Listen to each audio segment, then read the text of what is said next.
matters, ma'am, baka meron din po kayong comment dun sa independent commission po ng Pangulo, yung composition, baka may any comment kayo, ma'am? Pag ikaw presidente ba, tapos alam mo na kung anong nangyayari. Tapos nakikita mo na based on the budget kung paano binaboy yung pera ng bayan.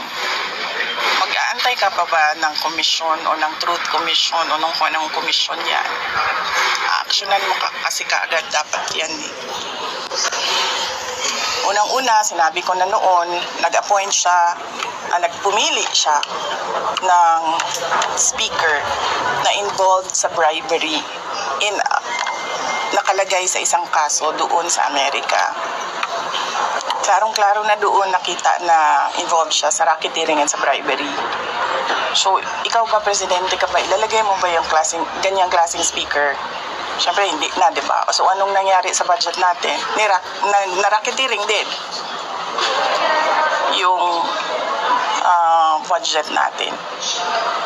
Tapos, siyempre, sumabog na. Hindi ako makapagsalita sa Department of Public Works and Highways, pero makapagsalita ako sa DepEd kung anong nangyari. At sinabi ko na sa inyo. Sinabihan na siya, alam niya. In a cabinet meeting, sinabi sa kanya kung anong nangyari sa Department of Education budget. And then, ang ginawa niya is nag-change topic siya. So, ano pa bang komisyon, anong truth commission, anong investigative body pa ang kailangan mo? Nandyan na yung budget, nakikita natin kung paano siya kinuha. Diba dapat nun, diretso mo na gawin, tanggalin mo na yung speaker mo, ayusin mo na yung, sabihan mo na yung mga kaalyado mo sa House of Representatives, ayusin niyo yung budget. Tapos, panagutin mo na yung mag-lifestyle check ka na dyan sa mga congressman at sa mga staff nila. Dami dyan, may bahay sa abroad. Diba?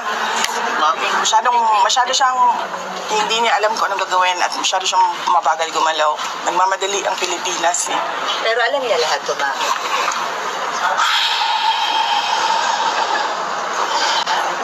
Alam nga nung bata na nakikinig lang at nanonood lang ng balita at nagbabasa lang ng budget.